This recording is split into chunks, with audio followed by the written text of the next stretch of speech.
Bom, boa noite a todos. Mais uma vez, quero começar este momento em nome do Deus Triuno, Pai, Filho e Espírito Santo, e nos dirigirmos a Ele em oração. Pode conduzir uma oração, Alisson? Posso, então. Vamos falar com Deus, então. Querido Deus, Pai, nosso Senhor, cá estamos mais uma terça-feira com a Tua graça, te agradecemos, te glorificamos por mais esse encontro, essa bênção que é o Projeto Mais Sumário. Te agradeço por cada jovem aqui presente e por todos que se esforçam para participar e aprender junto da gente. Abençoe o pastor Jonathan, tu guie nesse bate-papo, nessa conversa. Abençoe a cada um daqueles também que por algum motivo ou outro não puderam estar presentes conosco. Fica conosco, nos dê sabedoria, discernimento, para compreender um pouco mais da tua palavra e da tua vontade. Em nome de Jesus, nosso Salvador e Senhor. Amém.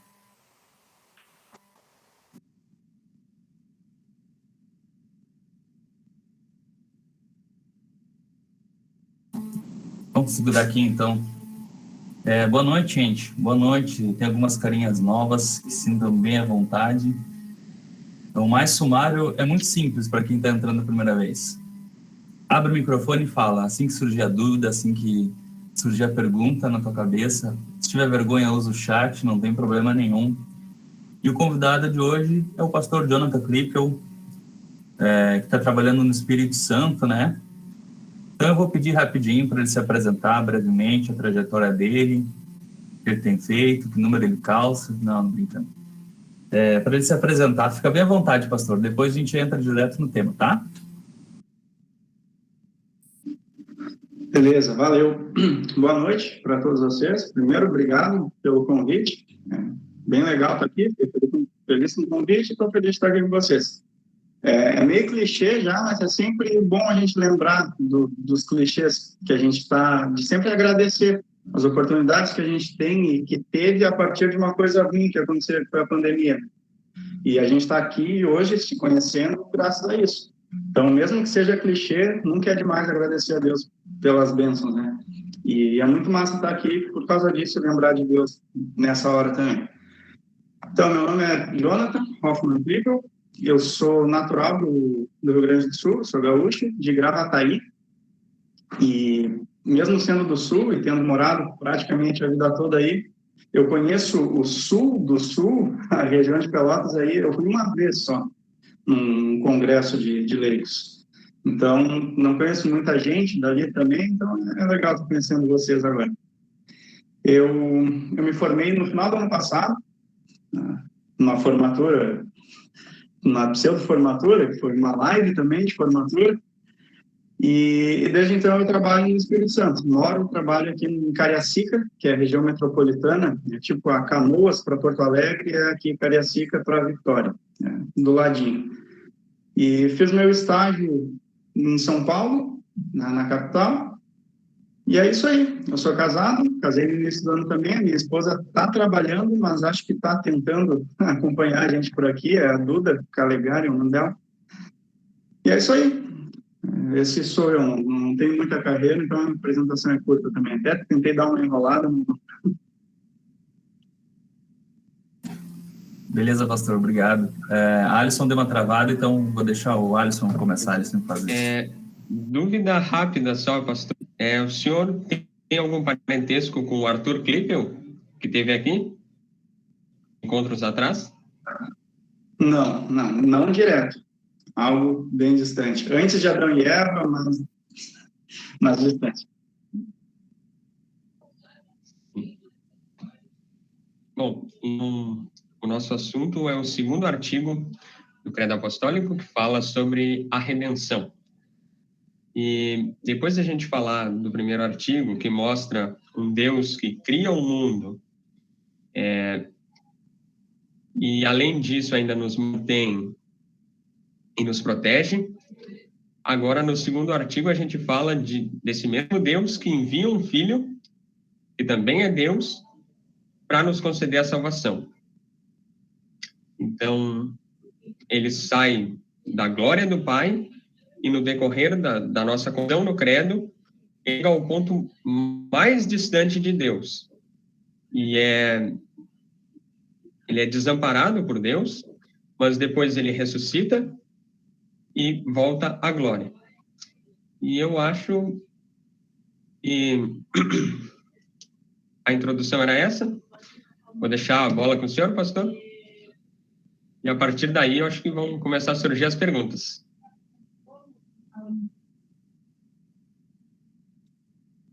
Beleza. Eu vou esperar eu pedi para o Alisson para apresentar para mim, porque eu não confio muito no meu computador. Então, esperar começar a apresentação aí para a gente seguir conversando.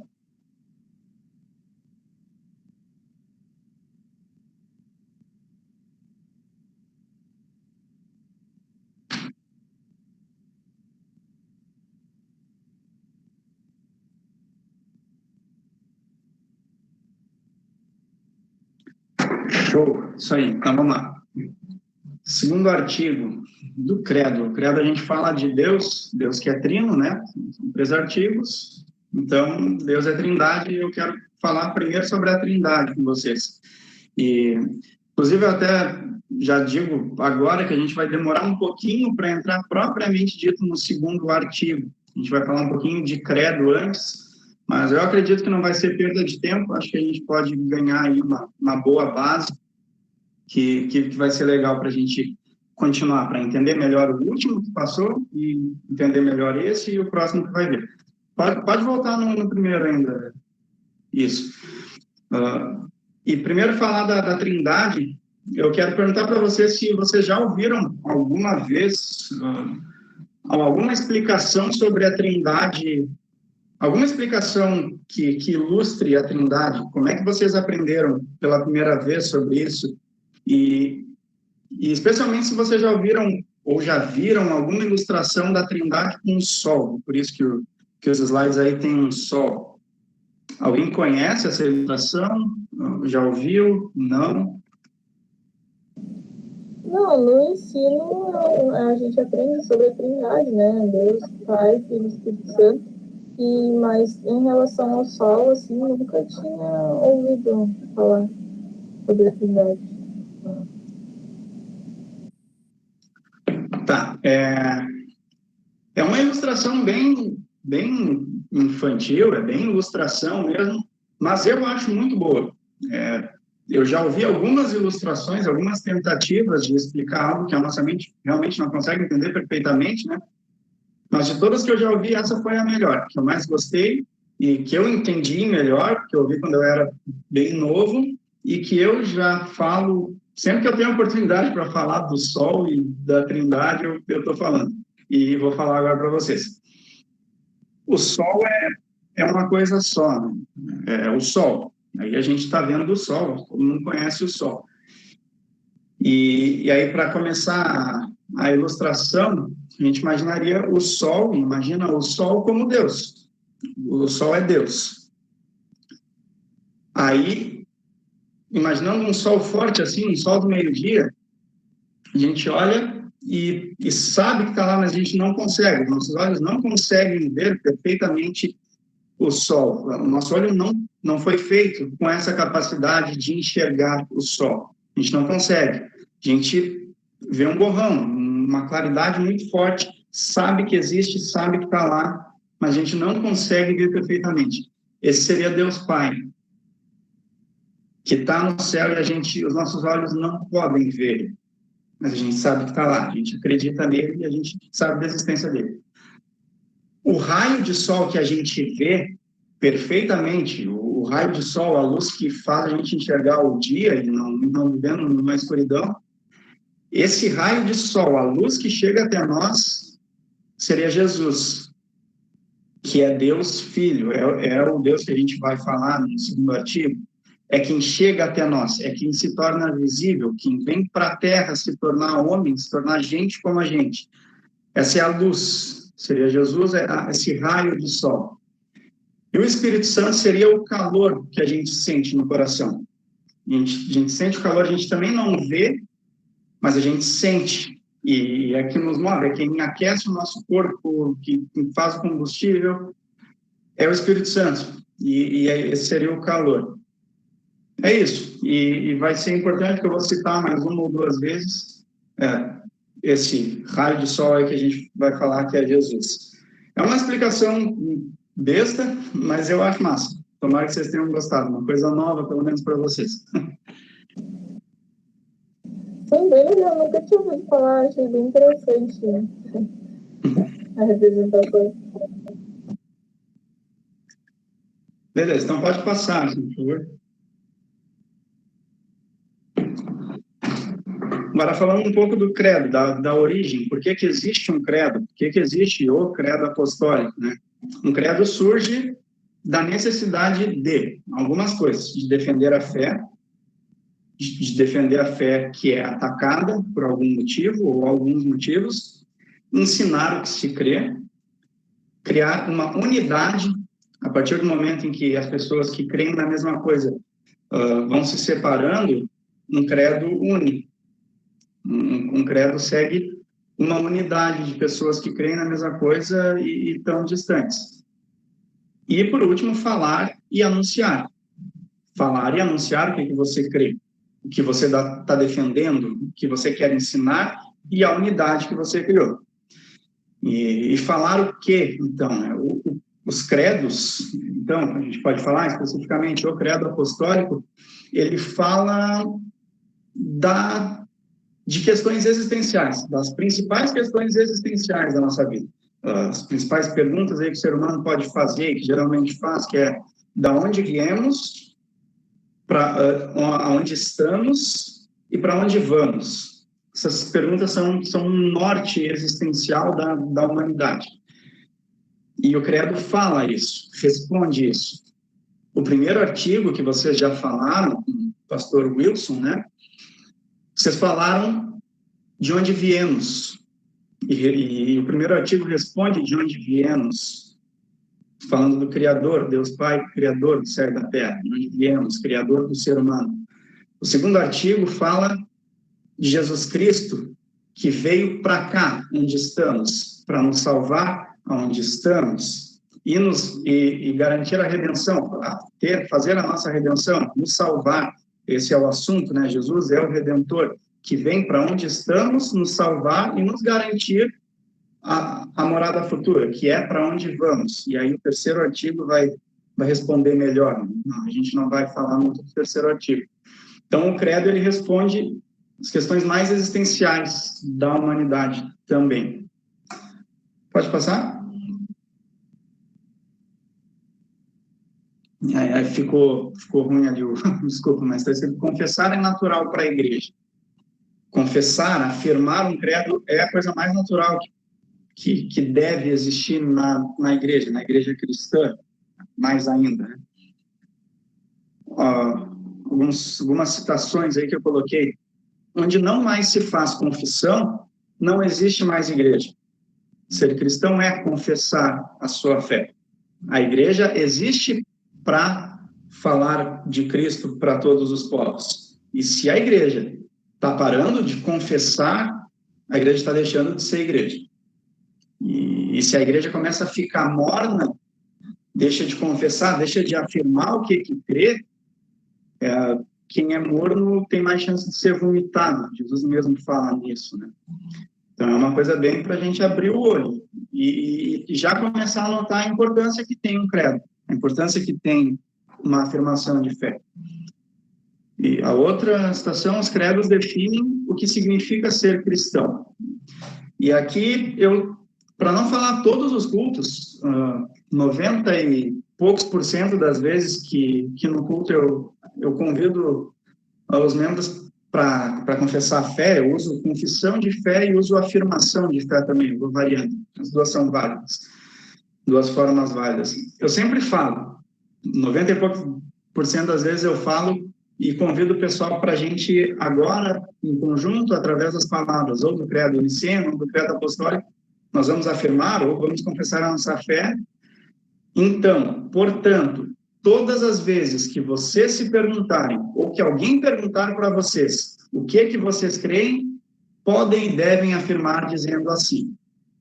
E aí a gente diz o credo. Ou seja, a identidade. O credo define o que significa ser cristão. Se alguém te perguntar em qualquer lugar do mundo o que você crê, a resposta segura é o credo.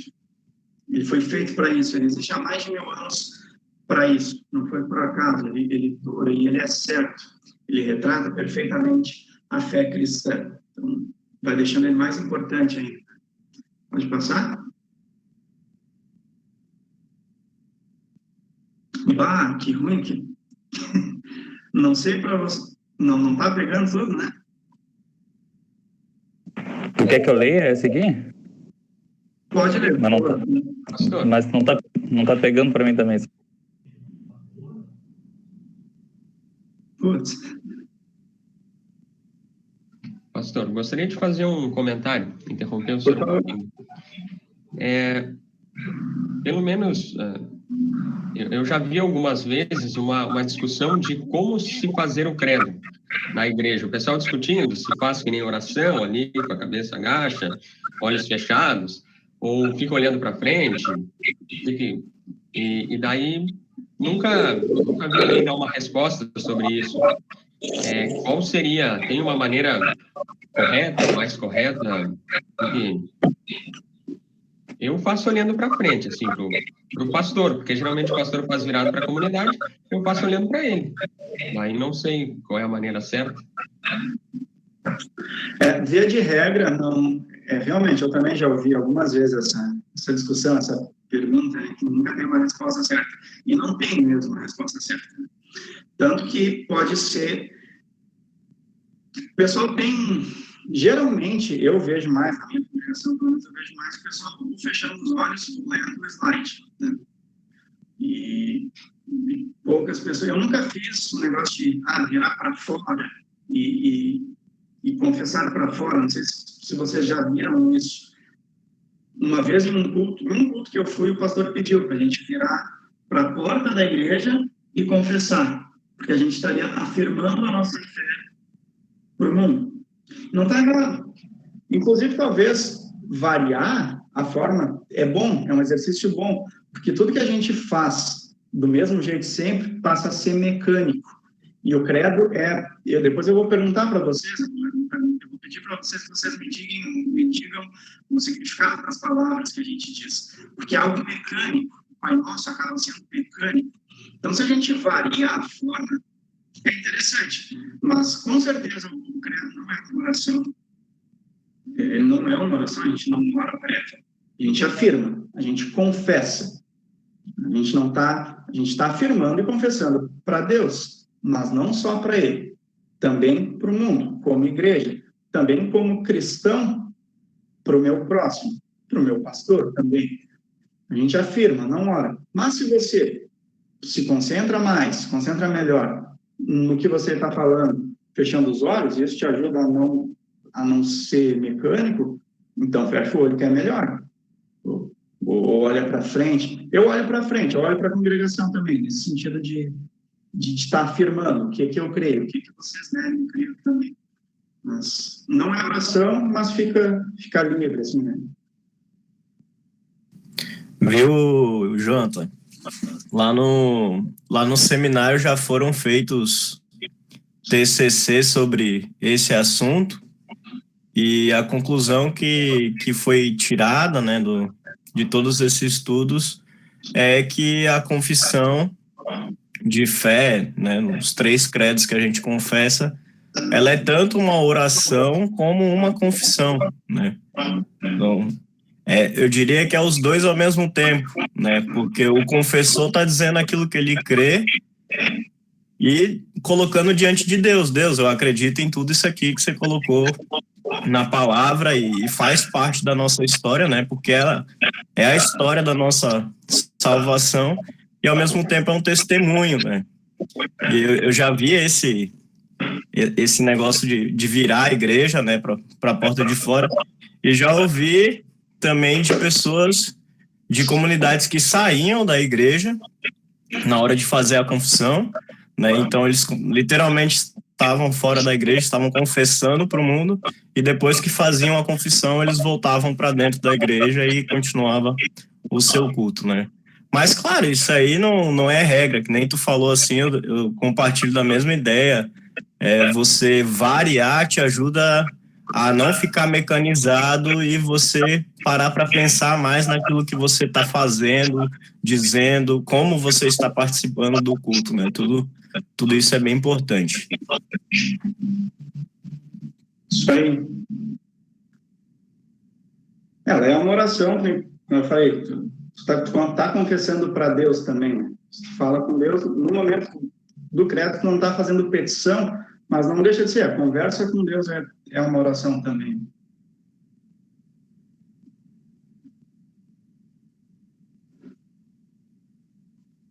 Vai, não deu certo o slide, foi mal, pessoal. Ou deu? Conseguiu, Watson? Deixar aqui, vamos lá. Os credos contêm nossa história e identidade de uma maneira muito fundamental e básica. Por essa razão, sempre reconhecemos como cristãos aqueles que confessam os credos dos apóstolos e de Nicéia, ou pelo menos o seu conteúdo. Aqueles que os rejeitam, por exemplo, os mormons e as testemunhas de Jeová, geralmente são considerados fora das fronteiras. Isso aí, mais uma base aí para a nossa identidade, né? Identidade cristã como um todo, não identidade só denominacional, né? Mas identidade cristã, e para perceber também quem não está nessa mesma identidade. Pode passar.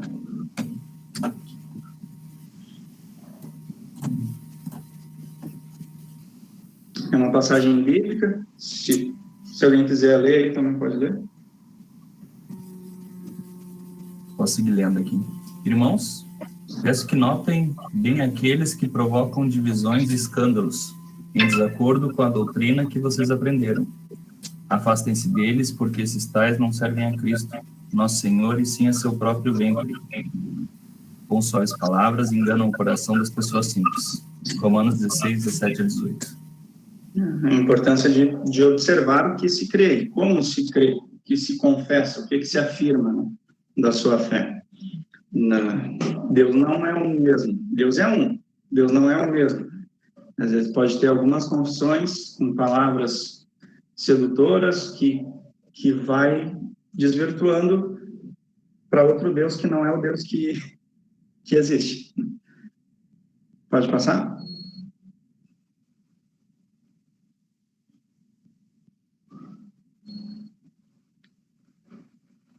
E aí, por último, nesse negócio da identidade, os credos são a certidão de nascimento, o RG, o CPF da igreja.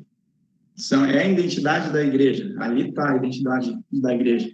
Ou o farol que guia para a gente não se perder, para o barco não afundar. É um farol que ilumina o caminho certo, um caminho seguro para seguir. E, como eu falei, faz isso há mais de 1000 anos.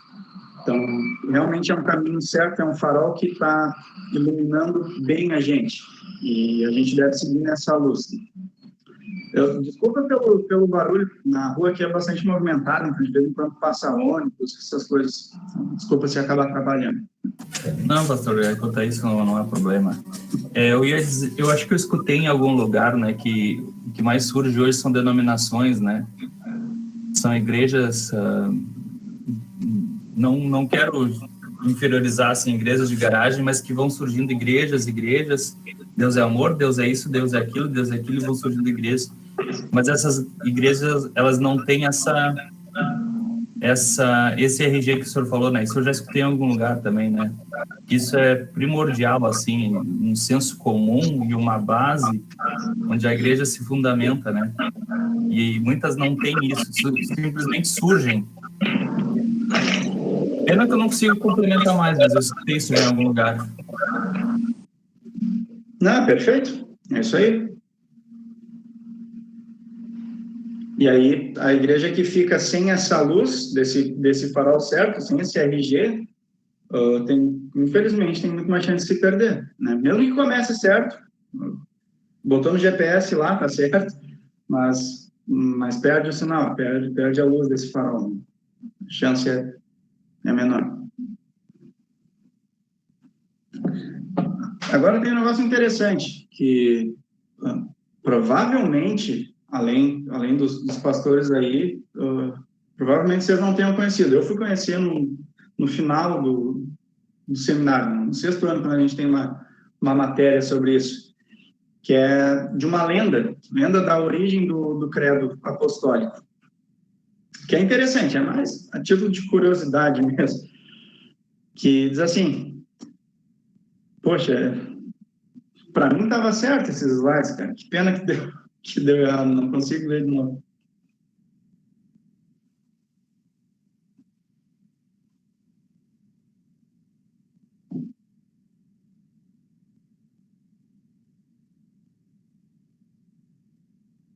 Não, tá de boa.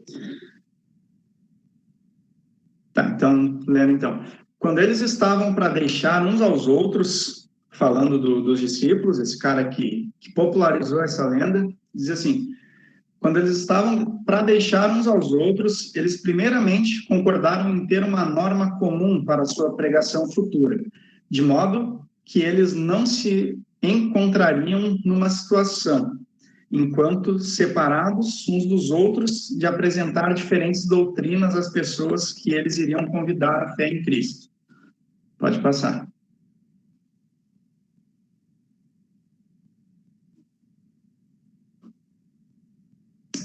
Eu acho que está dando errado por causa da fonte que eu usei. Desculpa, Alisson. Aí a lenda segue dizendo assim, esse Rufino aí que eu referencia que popularizou essa lenda. Assim, eles se encontraram em um lugar e, estando cheios do Espírito Santo, compilaram esse breve símbolo, como eu disse, de sua futura pregação, cada um deles fazendo a contribuição que ele considerava própria. E eles concordaram que ela deveria ser entregue aos crentes como ensino padrão. Pode ver que é bem antigo, é mais ou menos na época que começa a ter mais certinho assim os registros do credo apostólico, um pouco antes, e então se popularizou essa lenda, que esse cara aí não é original dele, ele popularizou, e muita gente acreditou que os discípulos, quando antes de sair para pregar o evangelho, para falar de Cristo, se reuniram e falaram: olha só, a gente precisa de uma norma, vamos fechar aqui, vamos ter uma norma para a gente não se perder. E aí o Espírito Santo veio até eles sentiram do Espírito e começaram a falar. Aí pode passar. Pastor, por essa virada de tempo aí, já existia o credo niceno, né? 400 e pouco já tinha. O niceno é o primeiro, já tem registro dele, ou do que seria ele, né? Sim. Aí, a lenda, no 10º dia após a ascensão, quando os discípulos estavam reunidos com medo dos judeus, o Senhor enviou o prometido Paráclito para eles. Na vinda, eles ficaram inflamados como ferro aquecido, e estando cheios com o conhecimento de todas as línguas, eles compuseram o credo. Pode passar. Pedro disse: eu creio em Deus Pai Todo-Poderoso, Criador do céu e da terra. André disse: e em Jesus Cristo, seu único Filho, nosso Senhor. Tiago disse: que foi concebido pelo Espírito Santo, nasceu da Virgem Maria. João disse: padeceu sob Pôncio Pilatos, foi crucificado, morto e sepultado. Tomé disse: desceu ao inferno, no 3º dia ressuscitou dos mortos. Tiago disse: subiu ao céu e está sentado à direita de Deus Pai Todo-Poderoso. Filipe disse: de onde virá julgar os vivos e os mortos. Bartolomeu disse: creio no Espírito Santo. Mateus disse: a Santa Igreja Católica, que é a Santa Igreja Cristã, a comunhão dos santos. Simão disse: a remissão dos pecados. Tadeu disse: a ressurreição da carne. Matias disse: e na vida eterna. Então, o credo apostólico teria sido literalmente criado num grande jogral, que cada discípulo foi lá, falou uma frase, E, incrivelmente, isso se popularizou e se acreditou nisso por muito tempo, por séculos, até ser hoje uma quase chacota, como é hoje, né? Em algum tempo é quase uma chacota. Mas popularizou bastante, até se ter o consenso universal, então, de que o credo apostólico, ele retrata a fé apostólica, o que os apóstolos aprenderam com Jesus e ensinavam de forma clara e objetiva. Por isso que é o credo apostólico. Não porque, movidos pelo Espírito, cada um disse uma frase e assim se fez o credo apostólico que a gente tem hoje. Então, sobre o credo apostólico, dando um valor aqui para o credo apostólico, antes da gente começar a falar dos artigos, uma última citação. Como a oração do Senhor é a oração das orações, o Pai Nosso, né? O decálogo é a lei das leis, os 10 mandamentos, assim o credo apostólico é o credo dos credos. Ele contém todos os artigos fundamentais da fé cristã necessários para a salvação, na forma de fatos, em linguagem escriturística simples e na mais natural ordem da revelação de Deus e da criação até a ressurreição e a vida eterna. Pode passar?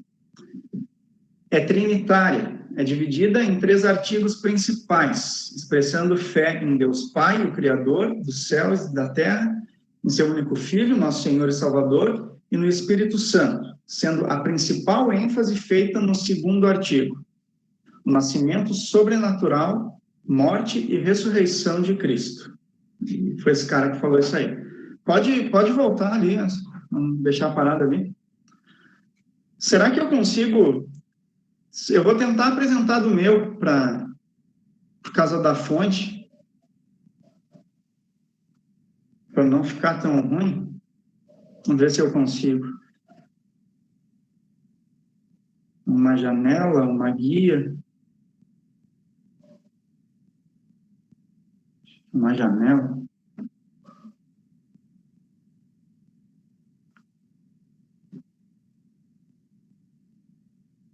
Vocês me digam se deu certo, quando dá certo ou não. Tá abrindo. Tá? Ah, show.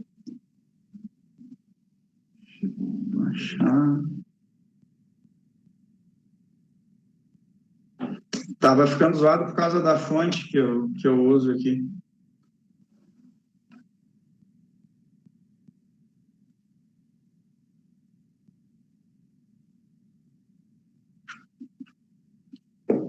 Tá, agora foi. Então, especialmente o foco é o 2º artigo, né? E esse texto diz isso, e é o nosso artigo de hoje, é o maior artigo. E eu assisti, pelo vídeo do YouTube, assisti um pedaço ontem, um pedaço hoje, do vídeo quando vocês conversaram sobre o 1º artigo. E para tentar me inteirar, para tentar fazer uma continuidade. E foi legal, claro, vocês falaram sobre Deus, o Criador, né? O 1º artigo é basicamente isso, crê em Deus Pai, crê em Deus, Criador do céu e da terra, ponto. E aí já começa o nosso artigo. E vocês falaram exatamente essa frase, que é totalmente verdade, Deus criou o mundo com a sua palavra. Deus criou o mundo com a sua palavra. Isso é bíblico, a gente crê nisso. E Jesus é o verbo de Deus. Jesus é a palavra de Deus. Sim, Jesus é o Criador. Então, vocês já falaram da pessoa do 2º artigo quando falaram do 1º. Vocês falaram de Deus Criador. Vocês falaram de Jesus Cristo. E eu vou ler aqui rapidinho o que nos mostra bem claro isso, que é o início do Evangelho de João. Diz assim: no princípio era o Verbo, e o Verbo estava com Deus, e o Verbo era Deus. Ele estava no princípio com Deus. Todas as coisas foram feitas por ele. E sem ele, nada do que foi feito se fez. E aí, depois de alguns versículos, ainda no início de João, o Verbo estava no mundo, e o mundo foi feito por meio dele. Mas o mundo não o conheceu. E depois de mais alguns versículos, e o Verbo se fez carne e habitou entre nós, cheio de graça e de verdade, e vimos a sua glória. Deus criou o mundo pela palavra, e a palavra é Jesus. Efetivamente, Jesus Cristo criou as coisas. Jesus Cristo é criador. Aí, eu lembro do meme lá a gente já estava falando de Jesus. Jesus é criador. E a gente lembra do sol, né? Jesus é quem efetivamente chega. Jesus sempre é a ação, o verbo é ação. Jesus sempre é a ação da Trindade, sempre é a ação de Deus. Então, Jesus efetivamente criou as coisas, porque Deus criou pela palavra, Jesus é a palavra. Jesus efetivamente chegou até nós, o sol efetivamente chega até nós. Essa é a luz, esse é Jesus, a palavra, o verbo, a ação das coisas. E geralmente a gente não presta atenção nisso, principalmente no fato da criação. A gente vai prestar mais atenção, como vocês também prestaram atenção quando falaram do primeiro artigo, falando quando Deus cria o ser humano, que daí é o momento em que a Bíblia traz o plural, né? Deus fala, façamos. E sim, nessa parte a gente tem claramente a Trindade ali. O Pai não criou sozinho o ser humano, mas alguém pode pensar que o resto foi. Mas não, a criação nunca pode ser mencionada ou lembrada como obra do Pai só. Efetivamente a obra de Jesus, o verbo, a palavra, efetivamente Jesus cria com a sua palavra, com o poder da palavra, porque ele é a palavra. Aí é uma crítica para o credo apostólico. Ele poderia mostrar mais essa ligação da Trindade? Poderia, mas ele é humano. O credo, ainda sendo certo, ainda sendo o credo dos credos, ele é humano e tem falhas, ele não é perfeito.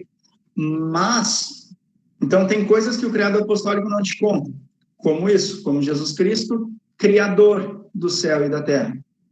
Jesus Cristo, criador. O credo apostólico não conta isso, mas tudo quanto tem a ver com a salvação, o credo apostólico te conta. E te conta de forma objetiva.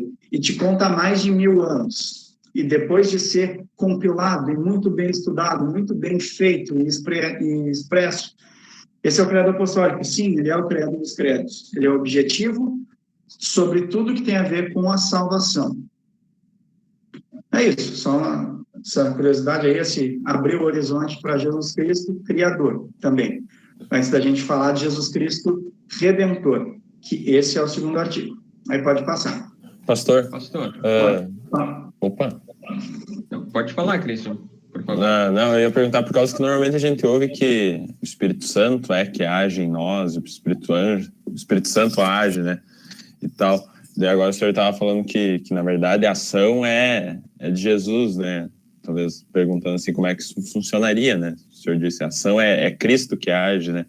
Mas normalmente eu pelo menos sempre ouvi assim, a ação é do Espírito Santo. O Espírito Santo age em nós de tal forma e tal. Como é que isso funciona? Não me leve a mal de sempre estar reportando a imagem para o sol, que eu gosto de ficar mais visível. Sim, o Espírito Santo é o calor. O Espírito Santo aquece e age em nós. O Espírito Santo é que me move a falar agora de Cristo para vocês, que nos moveu aí na igreja. Se a gente foi na igreja no final de semana passado, vai nos mover para ir no final de semana que vem. Jesus é o verbo, é a ação visível. É o que chega até nós. É o Deus palpável. É o Deus que se tornou gente e o verbo é quem faz a ação. Então, e o Espírito Santo procede do Filho também, procede do Pai e do Filho. Jesus é o último que envia. O Pai promete e Jesus envia o Espírito Auxiliador. Santo. O Auxiliador. Então, sim, o Espírito Santo não está errado. O Espírito Santo age em nós. É o calor que nos move, que mantém a fé em nós, Espírito Santo. Mas esse aí vai ser o terceiro artigo que vocês vão falar depois. Vai falar disso, com certeza, tem que falar disso no terceiro artigo. Mas Jesus é ação, Jesus cria, é a palavra, é o verbo, Jesus é quem vem e efetivamente faz as coisas, efetivamente nos redime com Deus. E aí sim, e aí depois a gente vai falar, aí a gente só atribui ao Filho. A criação a gente nunca pode atribuir só ao Pai, vai estar errado. A redenção tem uma parte ali que, como tu mesmo falou na introdução, foi o Filho. O Filho foi abandonado nessa hora pelo Pai, pelo Espírito, diz, Pai, por que me abandonaste? E essa hora a gente atribui só ao Filho, essa ação.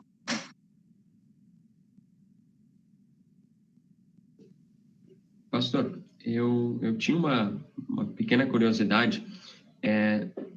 A Igreja Romana, eu acho que divide o credo em 12 artigos, eu acho que é. E daí nós, no catecismo, são 3. Isso é Lutero que surge com esses 3 artigos? Por que disso? Para ser mais fácil de explicar? O porquê disso?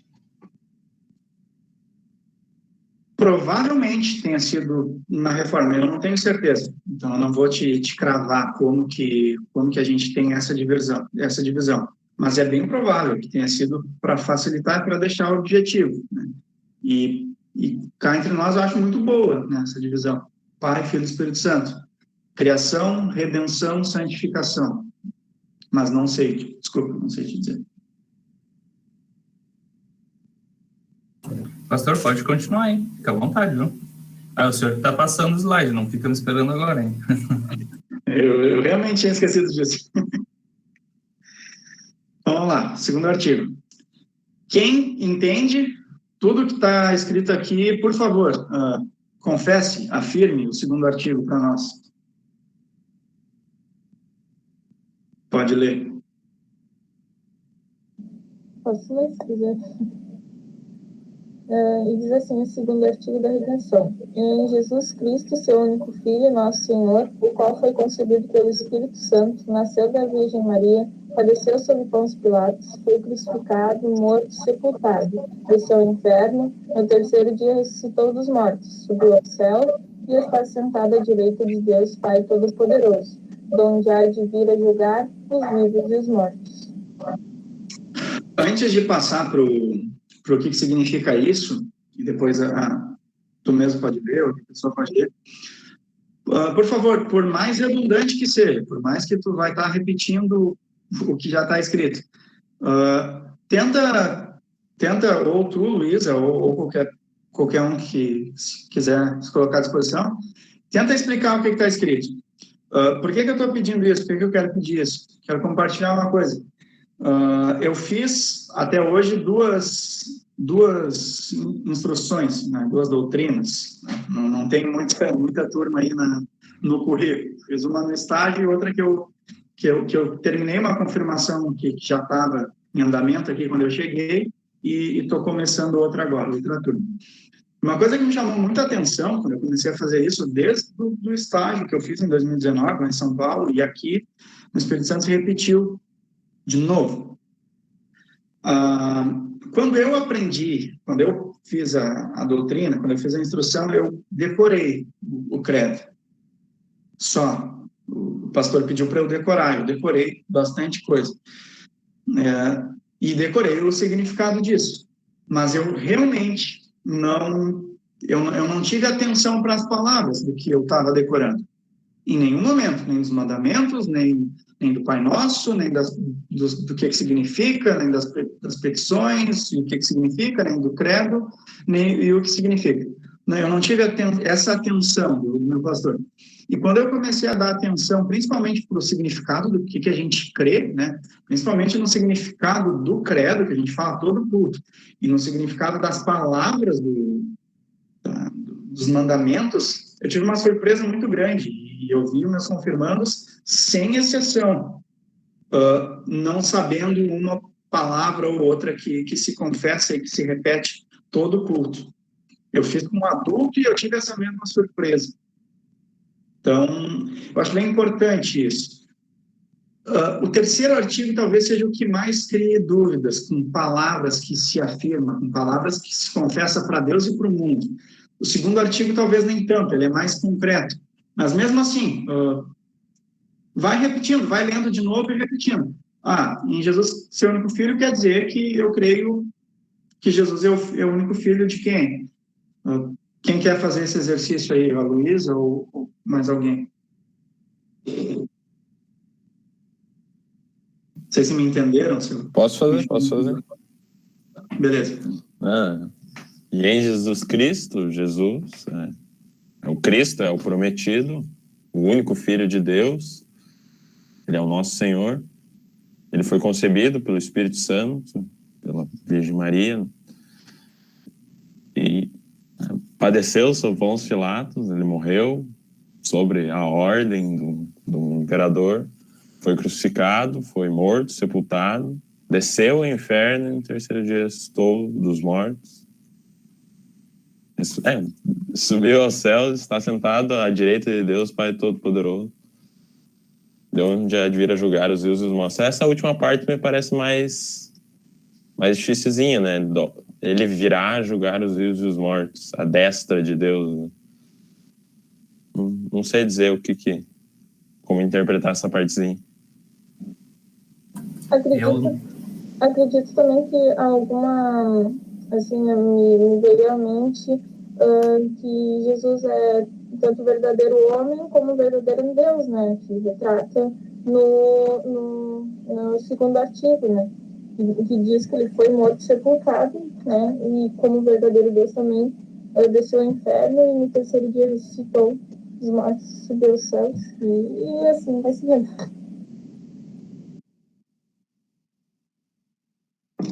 Perfeito. É realmente um artigo bem concreto, né? Parece besta, a gente vai falando e quase que está repetindo a mesma coisa. Mas mesmo assim, mesmo besta, é um exercício que a gente quase nunca faz. Que a gente coloca, quase que automaticamente a gente acaba colocando no piloto automático. Algo que a gente sabe de cor. Quando a gente para fazer isso, que bom que esse artigo aqui é concreto, a gente sabe o que está falando. Mas fazer esse exercício é válido para a gente, é válido para a nossa fé e para a gente ver se a gente crê mesmo nisso, né? A gente está falando, de novo, a gente está afirmando para Deus, a gente está afirmando para o mundo inteiro que a gente acredita nisso aqui, que essa é a nossa fé, essa é a nossa identidade. E é muito bom, a gente já vai falar mais disso, mas é isso aí, o credo aqui, ele mostra, sem dizer, ele mostra que Jesus é Deus e Jesus é homem, que é uma coisa muito importante desse artigo. O que fica um pouquinho mais nebuloso ali, a gente vai falar também, na parte está sentado à direita do Pai, vai julgar os vivos e os mortos. Por agora era só para esse exercício mesmo. Depois a gente vai falar dessas partes importantes aí. Alguém só lê aí o que significa isso? Posso ler? Creio que Jesus Cristo, verdadeiro Deus, gerado do Pai desde a eternidade, e também verdadeiro homem, nascido da Virgem Maria, é meu Senhor, pois me remiu a mim, homem perdido e condenado, me resgatou e salvou de todos os pecados, da morte e do poder do diabo, não com ouro ou prata, mas com seu santo e precioso sangue e sua inocente paixão e morte, para que eu lhe pertença e viva submisso a ele, em seu reino, e o sirva em eterna justiça, inocência e bem-aventurança. Assim como ele ressuscitou dos mortos, vive e reina eternamente. Isso é certamente verdade. Show! É bom também, porque a gente quase nunca lê, né? A gente afirma todo culto, a fé e acaba não pensando no que está falando e acaba não vendo esse significado, que é bem posterior, né? O significado foi escrito por Lutero, que ao mesmo tempo que ele expande as coisas melhor, ele ainda é resumido. Então é bom sempre a gente ler. Não tem muito mais a dizer sobre esse significado. Eu não sei ele de cor, mas eu decorei em ele de cor, por exemplo. Talvez eu sei explicar, graças a Deus eu sei explicar, mas eu podia ter aprendido a explicar antes do que decorar palavras. Agora vamos falar dessas partes importantes que tem no segundo artigo do credo. Os artigos dentro do segundo artigo, eu chamei. As partes que, daí lembra lá daquele primeiro slide, por que existe um credo? Ele defende, ele afirma, ele faz uma união, ele fala, ele é feito para falar, para afirmar o que se ensina, uma fé. E é isso que o segundo artigo, que está dentro dos 3 artigos, faz também. Primeira coisa, o primeiro artigo dentro do segundo artigo é Jesus é Deus. A gente fala isso de cara. A gente falou que creu em Deus Pai, Todo-Poderoso, Criador do céu e da terra, e a gente segue dizendo, de arrancada, já no segundo artigo, em Jesus Cristo, seu único Filho, nosso Senhor. Ele é nosso Senhor, Jesus Cristo é nosso Deus. Jesus é Deus. E isso combate algumas heresias, combate algumas fés hereges dos nossos dias e fez isso, principalmente fez isso na elaboração do credo. O credo foi elaborado também para isso, por isso que a gente botou lá aquele primeiro slide. E talvez a principal heresia aí que combate, das mais famosas, é o arianismo, que é bem no início da fé cristã, cerca de 250 a 330 depois de Cristo, né, no Senhor, que diz que Jesus não era Deus, que Jesus foi homem, que Jesus foi um profeta, Jesus realmente existiu, foi homem, mas não era Deus. Jesus foi enviado por Deus. O arianismo ainda vai dizer que Jesus é filho de Deus, enviado diretamente por Deus, mas criado por Deus, criado e enviado para cá, para ser profeta, para ser porta-voz de Deus, das coisas de Deus. E quem vai acreditar nisso hoje, Testemunhas de Jeová, judeus, primeiro, né, os judeus, e hoje, então, Testemunhas de Jeová e Igreja Mundial do Poder de Deus, vê Jesus como enviado dos judeus, Pai, Jesus Cristo criado por Deus. E isso é combatido se a gente crê e confessa certinho o credo apostólico, o segundo artigo, que de cara diz, Jesus é Deus. Beleza? Os judeus, eles creem que Jesus é como se fosse um profeta, então não como se fosse, né, o Redentor, né, nosso Salvador. Eles acreditam, então, que Jesus ainda, o Messias, né, que eles falam, ainda não veio, né? É isso aí. E inclusive, eles não adotam o Novo Testamento, né? Somente a Torá, o Antigo Testamento. E aí tem textos, a gente sabe que tem muito texto do Antigo Testamento que mostra e escancara Jesus Cristo Redentor. E esses textos, Isaías 53, que escancara Jesus Cristo, Salvador e Redentor, 90% dos judeus não conhecem. Não é lido nas sinagogas, Isaías 53. Tá? As músicas de Isaías 53 são lindas. Tem uma a do Projeto Sola, eu gosto muito, muito mesmo. E é Jesus Cristo o tempo todo, a gente lê Isaías 53, é Jesus Cristo o tempo todo. E os judeus não crer em Jesus Cristo, eles mal têm a chance, porque não é lido, além de nas sinagogas, eles mal conhecem esse texto que é messiânico, né? A gente fala que é messiânico, e eles nem conhecem, e infelizmente passam a vida talvez sem acabar conhecendo, e tendo menos chance de crer em Jesus Cristo.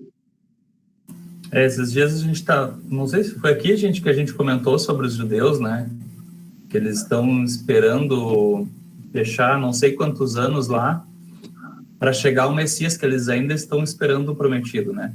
Então faltam 200 e poucos anos, eu estou enganado, para completar lá o não sei quantos mil, que é a data do prometido, que é a data que o prometido viria. Puxa vida, agora não lembro direito, mas é bem interessante. Esses dias eu assisti Não era com o pastor... um judeu lá. Não era com o pastor Marcos, uma vez que ele trouxe do Apocalipse, que ele disse que as testemunhas de Jeová tinham esse tantos mil iam para o céu e tal, que alguns já tinham ido, não sei o quê. Assim, dos salvos, né? São quantos mil, pastor? 144 mil, não é? Isso, acho que é 144 mil. Mas Eu acredito que eles já estão tudo de fora de hoje, né? Já estão tudo de fora. Se você pergunta hoje com o Testemunho de Jeová, ele vai... Tá, e a população, que já passou muito, a população que é Testemunho de Jeová. Não é bem assim, mas... E se perde. Vai rodear e não vai te responder direito. Mas, enfim, é muito importante dizer que Jesus é Deus. Hoje, é muito importante dizer e defender Jesus é Deus. Por mais besta que pareça para a gente, por mais comum que pareça para a gente, é absurdamente importante para a nossa identidade dizer Jesus é Deus, Jesus é meu Senhor. Quando a gente fala em Jesus Cristo, seu único Filho, nosso Senhor, a gente está falando, Jesus é Deus. Pastor, licença. Aqui no chat também o pastor André também comentou, né, que das religiões que enxergam Jesus como um ser a ser seguido, uma pessoa, um humano, um exemplo de ser humano a ser seguido, mas não como divindade, né? Ele cita o islamismo, o espiritismo, o ateísmo, óbvio, hinduísmo, budismo. É interessante isso também, né? Que nem várias igrejas hoje surgindo se denominam cristãs, mas porque seguem a Cristo como exemplo, não como redentor deles, né? Se eu não me engano, até o Bola de Neve é assim, né? Eles leem a Bíblia para aprender com as práticas de Jesus, não crendo no sacrifício da cruz, praticamente isso, né? Posso estar enganado também, mas acho que é por aí. E pior, chega a citar Jesus, né? Nossa, aí dói mais ainda. Ver os caras citando Jesus. Das mais tradicionais aí é hinduísmo, budismo, respeitam. Jesus não tem como ser negado, né? Jesus é histórico. Tem um livro aí que já deve estar lendo, que é Jesus, Verdade ou Mito, que é um livro muito indicado para qualquer pessoa. Jesus é verdade, não dá para negar. E foi bom, não dá para negar que Jesus foi grandioso. A história diz isso. E é tão triste, é uma pena ver Jesus ser usado como exemplo humano. É uma pena ver Jesus sendo citado como Jesus amou, Jesus é amor. E se Jesus é amor, Jesus amou, nós consideramos justa toda forma de amor. Não, mas é isso que acontece, infelizmente. E torna mais importante ainda a nossa identidade. Qual é o amor de Jesus? E Jesus é nosso Deus. Jesus é redentor, não é só alguém legal que amou e ensinou a amar. Foi um jeito específico que Jesus amou e ensinou a amar também. E esse Jesus que é Deus, Jesus é homem também. E também, há muito tempo, desde o 2º século, tem gente dizendo que não. E hoje tem gente que vai dizer que não. Em algumas heresias, alguns grupos em denominações cristãs vão para essa área aí, que é da heresia original, que é o docetismo, que é atribuída aos gnósticos, né, ao gnosticismo, que diz, e depois o apolinarianismo aí, que é um pouquinho diferente, já vou falar dele. Mas o docetismo e o gnosticismo vão falar que Jesus não encarnou de verdade. Jesus era tipo... Espírito, sei lá, holograma, eu não sei, um 3D muito bem feito. Alienígena, né? Só pode. E que fé para acreditar nisso, né? Mas é basicamente isso, para a gente não ficar tanto tempo aqui, se vocês quiserem conversar mais, a gente conversa, mas o docetismo, o gnosticismo não acredita que Jesus encarnou, que Jesus foi espírito, que sim, Deus veio e agiu entre nós, Jesus Cristo é Deus Filho, que agiu entre nós, mas não se humanou. Isso é absurdamente grave. Quem vai acreditar, principalmente hoje, quem vai acreditar nisso, vai pensar assim, realmente, Deus é Deus, Deus não precisava ser, Deus não precisa de um homem para me salvar e para ensinar a salvação, para ensinar as coisas. E quem vai no gnosticismo hoje vai nessa linha. Deus não precisa. Realmente, a gente acredita que Deus não precisa. Mas, para nos salvar, precisava. Se Jesus não se humanou, não se tornou carne, como a gente é carne, ele não assumiu o nosso lugar. Ele não é redentor. A morte da cruz não foi de verdade. Ou seja, Jesus nos ensinou, veio aqui, falou do amor, mas o nosso lugar continua sendo nossa responsabilidade. Aí a gente está ferrado, a gente não tem salvação.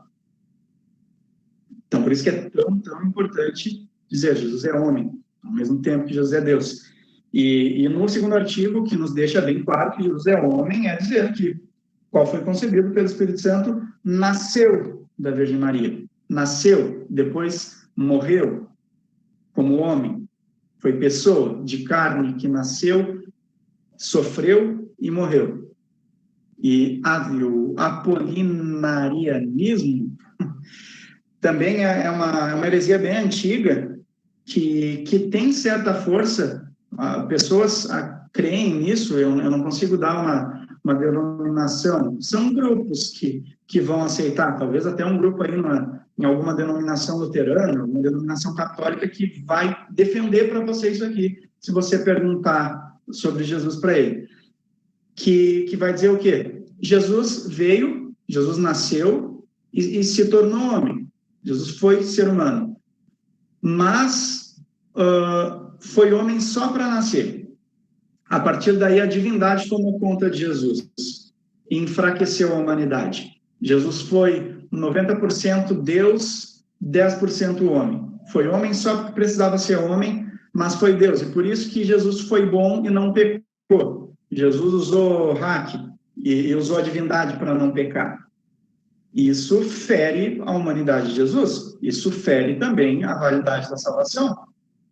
Tu só diz que é, mas é quase nada humano. Porque senão não ia conseguir ser bom. Porque teve que ser Deus para ser bom. E a gente não acredita nisso. A gente acredita no 100% humano, Jesus, e 100% Deus. E mais ainda, a gente acredita na humilhação. Jesus sendo Deus, a humilhação é isso, né? A humilhação não é só tornar carne. A humilhação é poder fazer o que quisesse sendo Deus e não fazer. E sofrer absurdos, porque sim, porque estava no nosso lugar. Essa foi a humilhação de Jesus. E o apolinarianismo nega isso. E, então é mais uma coisa que o credo defende, né? Defende e nos defende quando a gente afirma. Agora que o senhor falou de humilhação, na parte da exaltação, no estado de exaltação, acho que o catecismo vai trazer aqui que a parte da descida ao inferno se encaixa nesse estado. Eu buguei aqui, porque para mim a descida ao inferno seria algo humilhante, porque imagina, verdadeiro Deus, verdadeiro homem, ter que descer ao inferno, daí eu não sei o porquê disso. No próximo slide eu vou falar da descida ao inferno. Eu vou dar um exemplo. Pode ser? Tem um seminário que você está falando já, mas daí eu falo e dou um exemplo legal que eu aprendi hoje, quando eu estava estudando para o estudo. Seguindo, então. Jesus é homem e nasceu de uma virgem. Isso é muito importante. E talvez a gente mal percebe a importância de dizer que Jesus é homem e nasceu de uma virgem. Nos primeiros anos que eu estava no seminário, eu lembro que tinha essa discussão, que eu conversei isso até com a minha turma e a turma do pastor Matheus Borchardt, quando eu estava no primeiro e a turma dele estava no segundo ano, de que, por que era necessário o nascimento virginal? Vocês já sabem, querem responder para a gente matar já? Por que era necessário? E o credo deixa isso aqui bem explícito, né? Eu digo que é um dos artigos, dentro do segundo artigo, muito importantes, que diz que Jesus nasceu da Virgem Maria. Por que é importante? Acho que para mostrar, que para Deus nada é impossível e que o plano dele era isso, sabe? Que era mandar Jesus. tipo, eu acho. Sim, mas tem mais. Bom, eu Não acho sei se- que... Quem ia falar aí pode falar, pode ficar à vontade. Não sei se eu estou certo, mas é porque para mostrar que Jesus era a única pessoa que nasceu sem pecado. Ele não foi tomado pelo pecado, né? Acho que não sei se eu estou certo, não sei. Estou sendo herege aqui, mas acho que é isso. Qualquer coisa o Lindy vai ficar sabendo, Nathan, não te preocupe. É isso aí. Eu nasci em pecado me concebeu a minha mãe. Todo nascimento é fruto do pecado, de desejo pecaminoso, de pensamento pecaminoso. A gente já nasce em pecado. Jesus não foi concebido... Jesus foi concebido sendo ser humano. Concebido pelo Espírito Santo na Virgem Maria. Mas não nasceu em pecado, e em pecado concebeu a mãe dele. A mãe dele não tinha esse pecado, não tinha passado sobre isso. Então, isso oportunizou, talvez, não dá para a gente dizer que é o único hack que foi feito, porque não tinha como ser de outro jeito, né? Não tinha como Deus conceber um ser humano de outra forma. Tinha que conceber diretamente uma mulher. E nascendo de uma virgem, o nascimento virginal oportuniza que Jesus nasça sem pecado, para viver aí, se esforçar muito e viver na sua humanidade, 100% humanidade, viver sem pecado até a sua morte. Mas ele nasceu sem pecado. E se Jesus tivesse nascido de outra forma, a não ser de uma virgem, teria nascido em pecado, e em pecado a mãe dele teria concebido ele. Graças a Deus não foi assim, e aí fica mais forte ainda a nossa confiança, a nossa fé de que Jesus assumiu totalmente o nosso lugar para termos redenção. Essa é a importância do nascimento virginal, a importância de dizer isso no credo. Não dá para ocultar isso aqui. Pastor, eu estou com medo de dar para trás, assim, de voltar ao assunto. Mas, por exemplo, os judeus, eles reconhecem Jesus como ser humano, que viveu entre nós, etc., né? Os relatos todos do Novo Testamento é que ele foi concebido do Espírito Santo. Para quem não acredita em Deus ou outras religiões, o senhor sabe me dizer no que eles acreditam? Se Jesus é filho de José ou é filho de Deus, por exemplo? Eu não sei dizer com certeza, mas vou dar o meu achismo aqui, que Jesus nasceu normal, como qualquer ser humano nasce.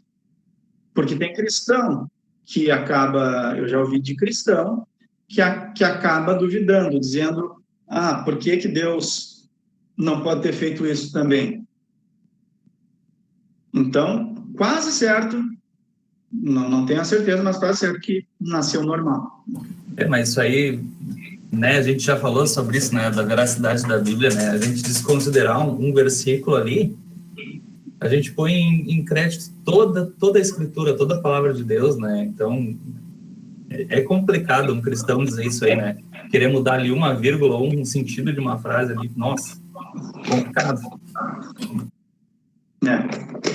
E tem cristão que muda vírgula, tá? Tem cristão que muda vírgula, de novo, lembrando do estudo de vocês, do primeiro artigo, eu conheço cristão que acredita no evolucionismo, que diz, por que Deus não pode ter permitido as coisas com calma? Por que Deus teria que fazer com a Virgem Maria? E assim vão vírgulas e vírgulas e vírgulas que vão tirando as primeiras cartas aí do castelo, né? Vai desmoronar tudo. Mas, enfim, seguimos? Aí, isso aqui eu só botei porque o que está mais no sumário, a gente observa no credo, e como é o projeto mais sumário, para vocês voltarem para o sumário, no segundo artigo aqui, em Jesus, a gente observa também, e dá para observar o triplo ofício de Jesus, que é o profético, o sacerdotal e o real, a gente estuda no sumário. Me digam aí, tentem me dizer aí, pelo menos o que é o que, se vocês conseguirem, tentem aí o que é o profético, sacerdotal e real, e onde é que será que a gente pode achar aqui? no credo. Isso aí é para quem está no preparatório. A gente tem alguém aí? Ou se não, vai tudo, pesa menos tempo.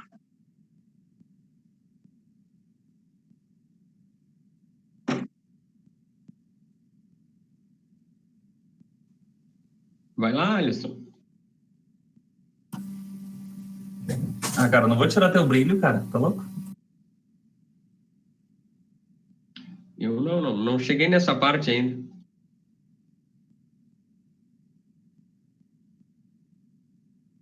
Ó, do que eu lembro... Não é tão difícil, não é tão difícil. Não é, assim, do que eu lembro, tipo, o profeta, ele é a própria promessa, né? Se os profetas antes prometiam o Messias, Jesus, ele é a promessa encarnada. Sacerdotal, porque ele liga, se o sacerdote tem essa função de ligar, talvez um certo intermédio, acho que não é a melhor palavra para usar, mas o intermédio entre Deus e os homens. Jesus é o verdadeiro intermédio entre Deus e os homens, né? E real, porque ele é o verdadeiro Deus.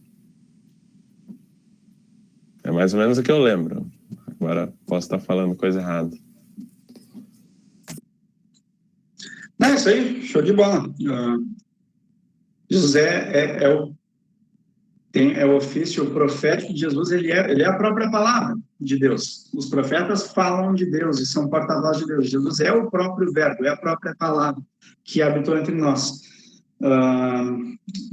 O sacerdote, ele viveu em nosso lugar, expiando os nossos pecados. E essa é a redenção. É a vida e obra de Jesus que é descrita aqui no segundo artigo. E ele é rei. O ofício real dele é bem mostrado na última parte ali do segundo artigo, que diz que ele está no trono, ele está à direita do Pai, ele está em igualdade com o Pai. Se ele está à direita, o Pai está à esquerda, eles estão iguais, e ele vai vir julgar.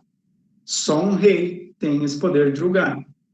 Então, isso mostra certinho toda a natureza de Jesus. O segundo artigo aqui, nessas poucas e objetivas palavras, mostram muito bem, por isso que é o credo dos credos, mostram muito bem as duas naturezas de Jesus, o triplo ofício de Jesus, mostram coisas importantes, como ele ter nascido de uma virgem, e um pouco mais agora que eu vou falar.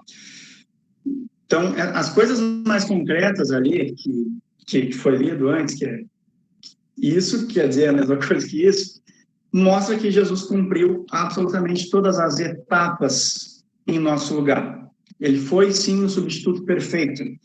Ele nasceu, ele se tornou homem, foi homem no nosso lugar, e por isso que ele é o artigo da redenção, está mostrando como é que se dá a redenção. A gente afirma como que dá a redenção, a nossa redenção, em que Jesus fez isso. Cumprindo as etapas no nosso lugar, sendo homem, assim como a gente é homem, perfeitamente homem. Sofrendo, se humilhando, sofreu sobre Pôncio Pilatos, ele sofreu sobre seres humanos, ele sofreu como ser humano sobre ser humano, injustamente. Sofreu sobre Pôncio Pilatos, foi crucificado, morto, sepultado, ele definitivamente morreu, enquanto vivia sem pecado. Enquanto cumpriu a lei perfeitamente, ele morreu. Ele sofreu tudo como se tivesse tido pecado, assim como nós temos. Assim como os pecados do mundo inteiro, inclusive. E aí, desceu ao inferno. Aí a gente chega no desceu ao inferno. Daí só, cumprindo as etapas ali, subiu ao céu, ressuscitou, subiu aos céus, para abrir o caminho para a gente, né?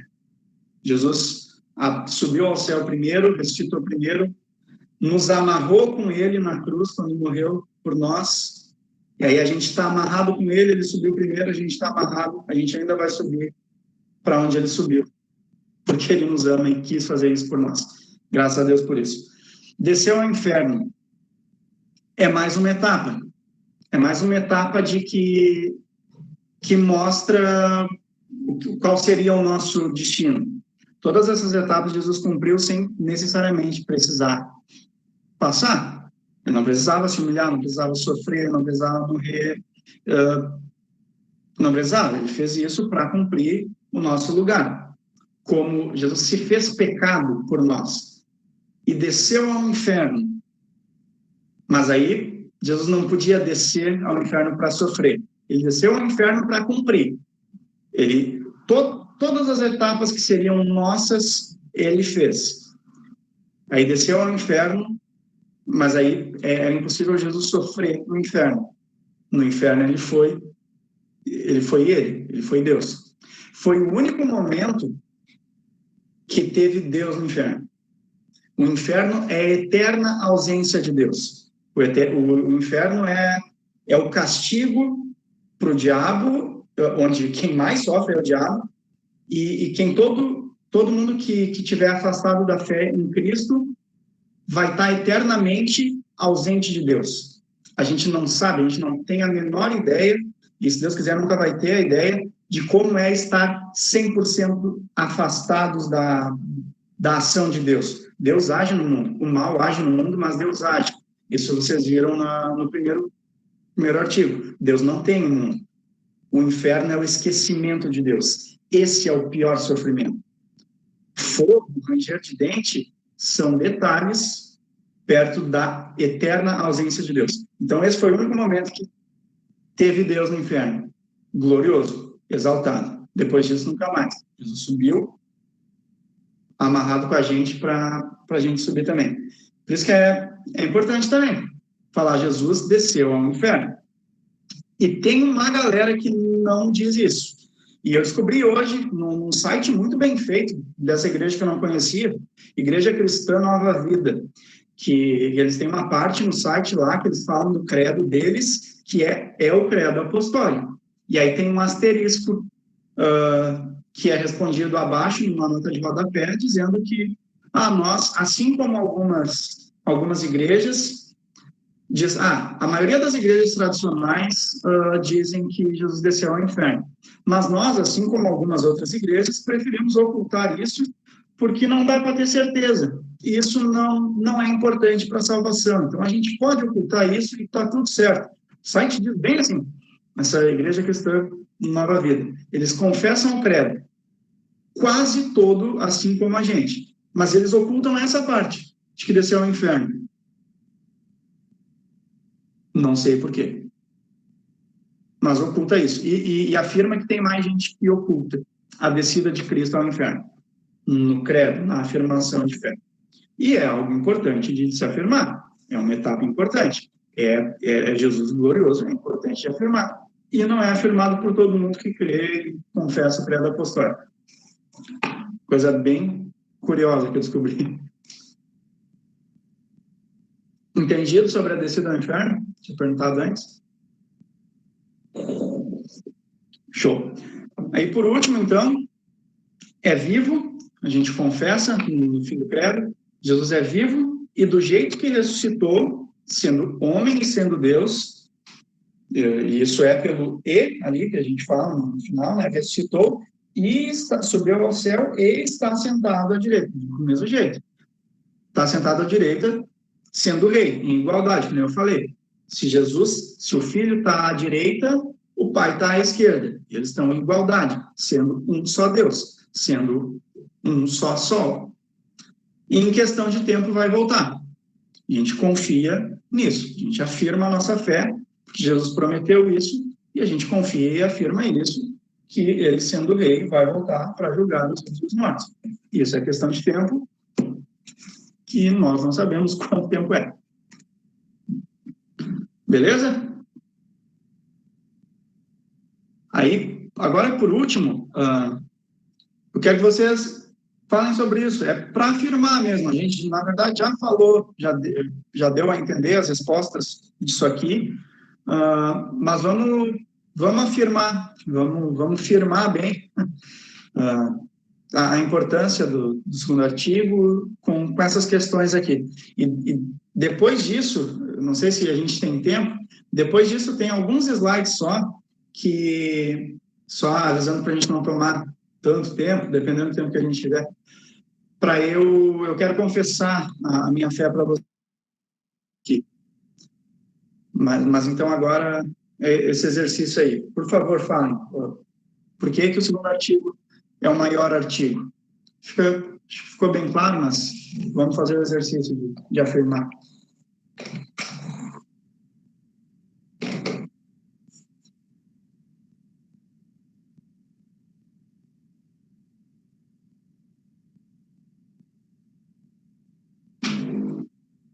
Poxa.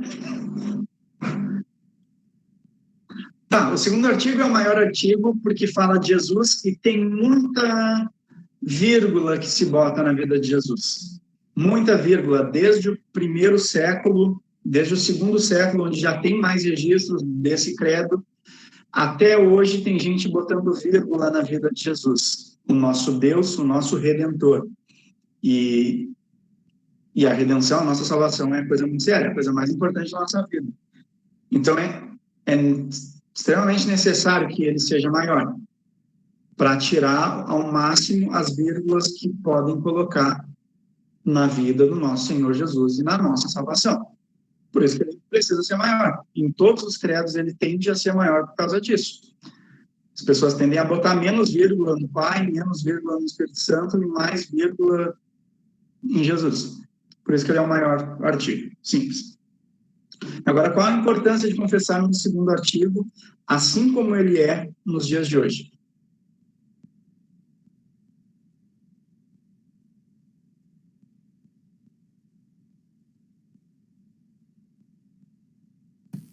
Acho que para manter uma unidade, assim, para a gente nunca esquecer do que era confessado e o que deve ser confessado e se manter, né? Uma coerção, assim, né? Do que a gente está fazendo, que é a mesma coisa, de fato, que as pessoas falavam há mais de 1000 anos atrás, como o senhor tinha dito. Acho que é isso aí que eu quis falar. Eu também me baseei por essa resposta aí também. É isso aí, para manter o RG, manter a identidade em dia, né? Isso é muito bom. E isso já quase responde aí, mas vocês, se algum ou alguns de vocês quiserem falar, qual é o risco que a gente pode tentar atualizar o credo hoje, o segundo artigo, atualizar a fala sobre Jesus.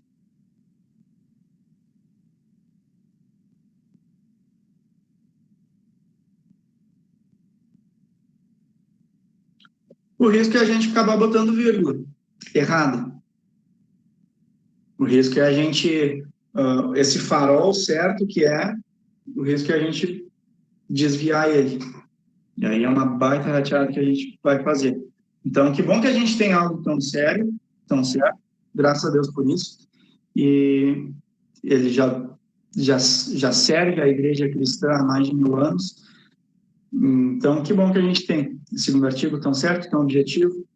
E vamos seguir com ele. Vamos entender bem o que ele diz. Já é exercício bastante para nós.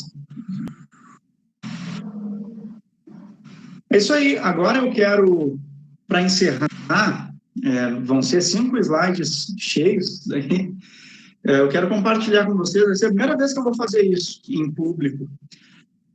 Todo mundo, pelo menos há alguns anos no seminário, no 6º ano, das últimas cadeiras que a gente faz, antes de se formar, a gente elabora a nossa confissão de fé, baseado nas confissões de fé que existem, baseado no livro de Concórdia, que é o documento oficial da Igreja Evangélica Luterana do Brasil, mas a gente elabora a nossa confissão de fé.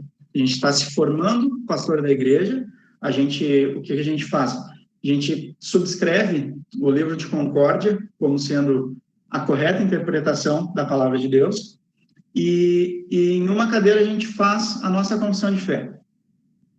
A gente diz, estou me formando pastor da igreja e eu creio nisso, nisso, nisso e nisso.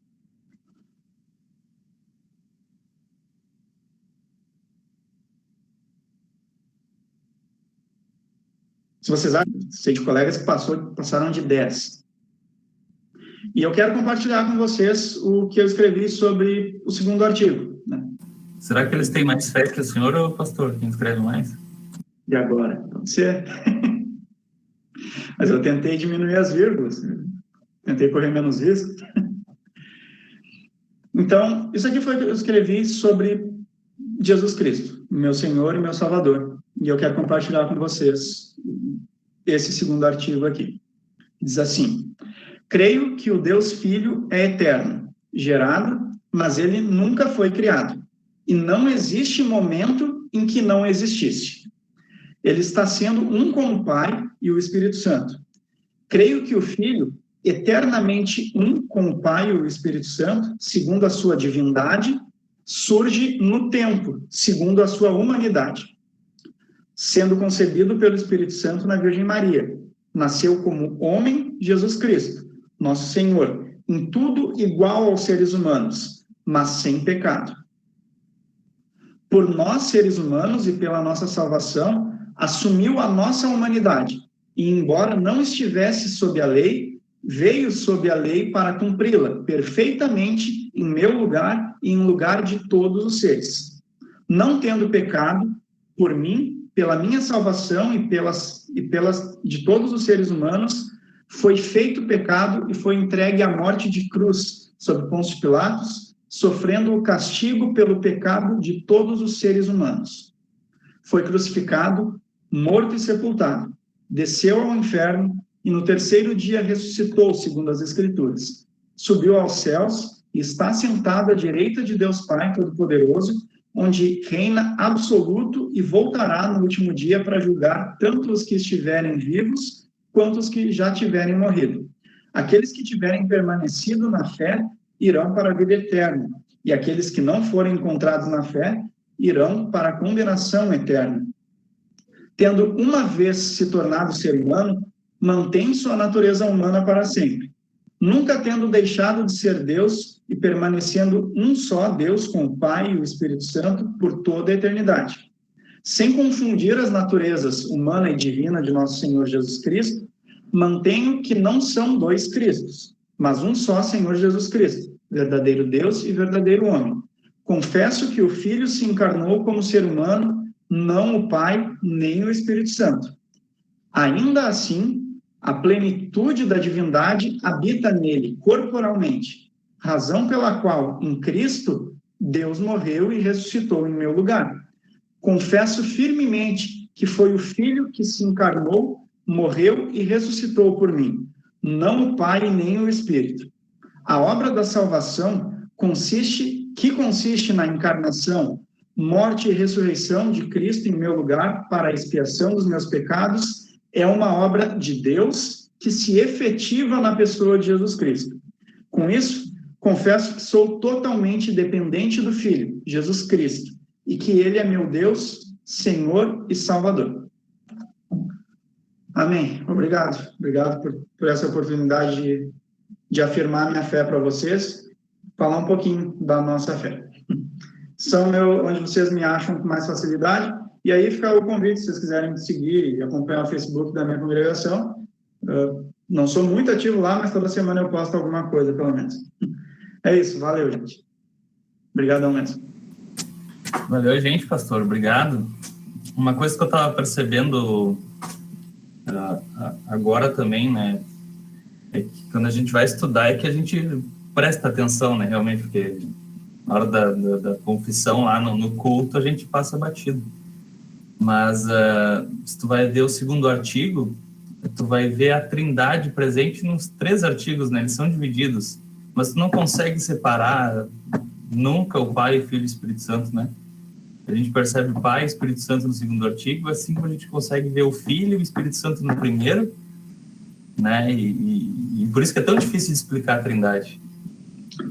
Não pode ver que o calor do sol não é a luz. Não faz do sol, que não é o sol que a gente vê. Sim. É uma coisa, tem as suas funções, mas é indivisível. É mistério, né? Por isso que a gente diz que é mistério, né? E a gente só vai ter uma